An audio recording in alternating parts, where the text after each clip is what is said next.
यार दोस्त नमस्कार। आप तो लोग जानते हैं कि 23 फरवरी सुबह 11 बजे eco garden UP police re exam सत्याग्रह शुरू होने जा रहा है, जिसमें सारे छात्रों से ये विनती की गई है कि आप सब लोगों को घरों से निकलना होगा अपनी मांग के लिए, और इस जायज मांग के लिए साक्ष्यों के साथ में अपना एडमिट कार्ड लेके आप सब लोगों को वहां पहुंचना होगा। क्योंकि दोस्त, अगर आप सोचेंगे ना घर बैठ के हमारा सॉल्यूशन हो जाएगा, देखो अपनी मांग आपको उठानी पड़ेगी। क्योंकि इस मुहिम को चलाने वाले ज्यादातर लोग घर से बेघर ही हैं, कोई घर नहीं है। आप लोगों को भी घर से निकलना होगा। और जो मानसिक कष्ट आप सब लोगों ने झेला है, अथक परिश्रम के बाद भी आप सब लोगों को जो देखने को मिला है, जो आप लोगों को इस परीक्षा में धांधली देखने को मिली है, और इतनी स्पष्ट धांधली देखने को मिली है। बहुत सारे लोग कह रहे हैं कि जिस टेलीग्राम चैनल पर पड़ा हुआ था उस पर इतने हजार लोगों ने देखा। इस बात की क्या गारंटी है कि कितने हजार लोगों तक वो शेयर होकर पहुंचा होगा, या कितने लाखों तक वो शेयर होकर पहुंचा होगा। दोस्त, आपकी आवाज को कभी भी मैं ये भी देख पा रहा हूं, कुछ लोग उसमें बोल रहे हैं कि मतलब उसके कुछ पक्ष बता रहे हैं। मैं कह रहा हूं कि ये वो सब लोग हैं जो पेपर पा गए हैं, और जिनको पेपर मिल गया और जिनका अच्छा स्कोर एग्जाम में हो गया है, वो कभी नहीं चाहेंगे कि ये परीक्षा दोबारा हो। और अगर वो नहीं चाहते, उसी के लिए लेकर के उनके तर्क हैं, उन्हीं को लेकर के उनके पॉइंट है कि परीक्षा दोबारा नहीं होनी चाहिए, क्योंकि उन सबका नुकसान है। क्योंकि पढ़ने वाला कोई बच्चा, उसे कोई दिक्कत नहीं है, उसको अपने पूरे जीवन भर उसे परीक्षाएं पिछले वर्षों में देता हुआ आया है, अगले वर्षों में परीक्षा देने के लिए तैयार है, लेकिन धांधली के लिए तैयार नहीं है।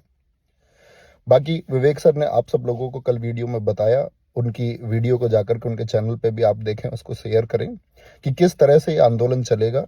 और सबसे ज्यादा जरूरी बात यह है कि आप इसको अहिंसा के माध्यम से चलाएंगे, और इस देश को, इस प्रदेश को साथ ही दिखना चाहिए कि क्या हम आपका इस व्यवस्था को बिगाड़ने वाले लोग हैं, या भविष्य में हम इस व्यवस्था में साथ देने वाले लोग हैं। ये लोग प्रदेश की सेवा के लिए, माननीय मुख्यमंत्री जी, सब लोग भर्ती होने वाले थे। इन्होंने सपना देखा, 60,244 घरों में एक आस जगी, लाखों घरों में एक आस जगी, और सब लोगों ने सपना देखा। एक ठेली पर पड़ता हुआ, एक भट्टे पर काम करता हुआ, सबसे निम्न वर्ग का बच्चा इस परीक्षा के लिए उठ खड़ा हुआ। एक बच्चे से जब मेरी बात हुई इस परीक्षा की तैयारी के दौरान, तो उसने बताया कि हमारे पिता को किन हालातों में इस पृथ्वी से जाना पड़ा, और 3 भाई बहनों खर्चा उनकी बुआ उनको 2,000 रुपए देती है, इससे उनका घर भी चलता है, उनकी पढ़ाई भी चलती है। तो वो मेरे पास आया, मैंने उसे आश्वासन दिया कि भाई तुम्हारी आगे की मदद मैं करूंगा, और आगे की मदद मैं करूंगा। और वो बच्चा इतना निष्ठावान, ईमानदार है, उसने आज तक मुझसे कोई मदद नहीं ली, आज तक। तो उस निम्न वर्ग का उस सपने को संजोता हुआ जो इस देश का, इस प्रदेश का युवा है, वो इस भर्ती के लिए सपने देख रहा था। और स्पष्ट साफ है आपका, सब वहां पर एकदम से, ये मतलब थोड़ी भी गुंजाइश नहीं है कि कोई आदमी उस पर विचार करे कि धांधली हुई है या नहीं हुई है। एक स्पष्ट धांधली हुई है, और उसी छात्रों की मांग को लेकर के आपका यूपी री एग्जाम सत्याग्रह 23 फरवरी सुबह 11 बजे इको गार्डन। साथ ही अपने साथ में अपना खाने का कुछ भी, एक कॉपी, एक पेन, एडमिट कार्ड जेब में, एक किताब ले आना। हो सकता है आपको वहां पर रुकना पड़े, पुस्तक ले आना भाई, अपनी रुचि की कोई एक किताब ले आना जिसको वहां पढ़ते रहें। ये छात्र वर्ग की बात है, ये मानवता की बात है, और इसमें सभी लोगों को जुड़ना चाहिए। क्योंकि भाई सब झेल लेंगे, सबके परिवारों को क्या मानसिक कष्ट इस समय दिया जा रहा है, आपके, हमारे। क्योंकि मैं ये मानता हूं कि हम लोग इसको झेल लेंगे जैसे भी होगा, लेकिन आपको जो मानसिक कष्ट पहुंचेगा, और पूरे जीवन जो पहुंचेगा, पूरे जीवन जो उस अवसर जो मिला था अपने जीवन को बेहतर करने का, अगर वो हाथ से चला गया तो वो फिर कभी लौट कर नहीं आने वाला है। तो दोस्त, एक ही मांग, और बहुत ही व्यवस्थित ढंग से, कि कोई इस पर प्रश्न चिन्ह लगा पाए, और ये प्रदेश याद रखे कि क्या इतना व्यवस्थित भी कोई आंदोलन हो सकता है। और इतिहास याद रखेगा इस आंदोलन को। साथ ही आप पहुंचेंगे 23 तारीख को।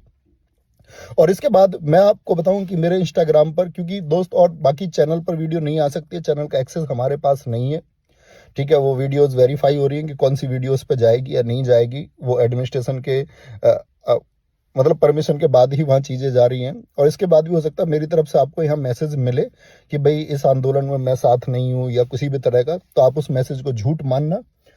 और मतलब मेरी तरफ से कुछ भी ऐसी चीज आई जो आपको लगे नेगेटिव है यहाँ पर आपके इस आंदोलन को लेकर के, आपसे खराज जाना, आप मान जाना, आपके भाई के शब्द वो नहीं है। तो दोस्त, पहुंचेंगे 23 तारीख सुबह 11 बजे इको गार्डन।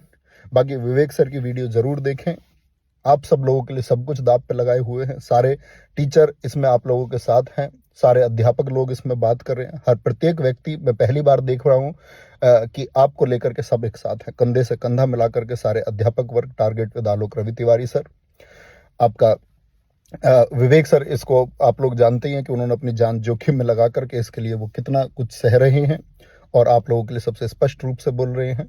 आपका एसएसजी गुरुकुल सर बहुत मोर्चा संभाले हुए हैं और इस समय की इस स्थिति में सबसे आगे दिख रहे हैं। मैं अगर बात करूं तो इस प्रदेश के ऑफलाइन और ऑनलाइन के सभी सम्मानित साथी आप लोगों के लिए प्रयास कर रहे हैं।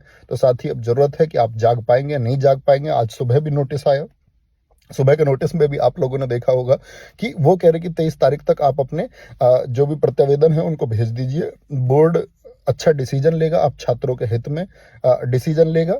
लेकिन दोस्त, ये सब आप लोग अपनी आवाज को बहुत बुलंद तरीके से उठा पा रहे हैं, इसकी वजह से वो आवाजें आ रही हैं। तो आप सब लोगों को आवाज इस तरह से उठाए रखनी है, क्योंकि वो बहुत सारे प्रयास होंगे कि आपकी आवाज को धीमा कर दिया जाए, आपकी आवाज को दमन कर दिया जाए। लेकिन इतनी एक व्यवस्थित मांग होनी चाहिए, इतने हिंसात्मक रूप से होनी चाहिए, क्योंकि दोस्त इसमें संवेदनाएं हैं, भावनाएं। और मैं प्रशासन से भी ये गुजारिश करूंगा कि पुलिस प्रशासन भी समझे कि आपके बच्चे हैं। आप जब सब भर्ती हुए होंगे तो आपके सपने रहे होंगे कुछ, और अगर आपके सपने को कुचला जाता या कुचल दिया जाता तो आप इस समय यहाँ वर्दी में नहीं होते। तो आप जो किसी को भी मानसिक कष्ट दे रहे हैं, किसी के परिवार को, किसी की माता, किसी पिता को, ठीक है, झेला जाएगा। लेकिन आप लोग थोड़ी एक इंसानियत, थोड़ी सी संवेदनाएं, थोड़ी सी भावनाएं इन बच्चों के लिए रखिए, प्लीज। मेरी रिक्वेस्ट है सब लोगों से, और सब लोग पहुंचे और अपनी इस मांग को उठाए। थैंक यू, जय हिंद। और साथ ही याद रख लेना, वहां इको गार्डन में किसी भी प्रकार की भाषणबाजी से बचें, किसी भी प्रकार का अनावश्यक शब्द ना बोलें।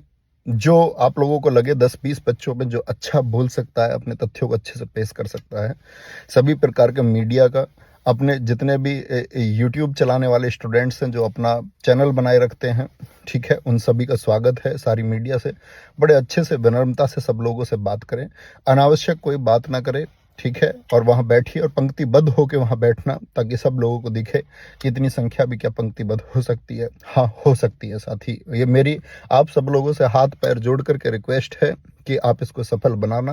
नहीं तो साथी, क्योंकि चीजें बदलेंगी तो इसी से बदलेंगी और फिर कोई विकल्प दिखता भी नहीं। और अन्य जो विकल्प होंगे तो अंतिम समय तक संघर्ष किया जाएगा। हर अंतिम विचार पर सारे अध्यापक गण सहयोग करेंगे आप सब लोगों के लिए। जब तक ये जंग रहेगी, जब तक ये संघर्ष रहेगा, जब तक ये मांग रहेगी, तब तक इसको चलाया जाता रहेगा। लेकिन आप एक व्यवस्थित तरीके से अपनी बात को वहां पर पुट करें, और मतलब अनावश्यक किसी शोर से बचें, और बहुत कम लोगों को। और साथ ही मैं उम्मीद करूंगा इसमें वॉलंटियर्स भी आप ही बनेंगे, आप लोग ही इसको बहुत अच्छे से व्यवस्थित करेंगे, क्योंकि बहुत सारे प्रयास हो सकते हैं आपकी चीजों को बिगाड़ने के, तो वो आपको नहीं बिगड़ने देनी है। कौन अध्यापक गिरफ्तार होंगे, कौन गिरफ्तार हुए हैं, भविष्य में बहुत सारी ऐसी चीजें सामने को आएंगी आपको देखने को। लेकिन याद रख लेना कि आंदोलन को आप लोग चलाए रखेंगे, और जो लोग आप लोगों को लगे कि सबसे व्यवस्थित लोग हैं, उनको स्वयं ही आप आगे करेंगे और खुद से आगे पहुंचने का मौका देंगे, और इस मुहिम को आगे बढ़ाते रहेंगे। थैंक यू, नमस्ते।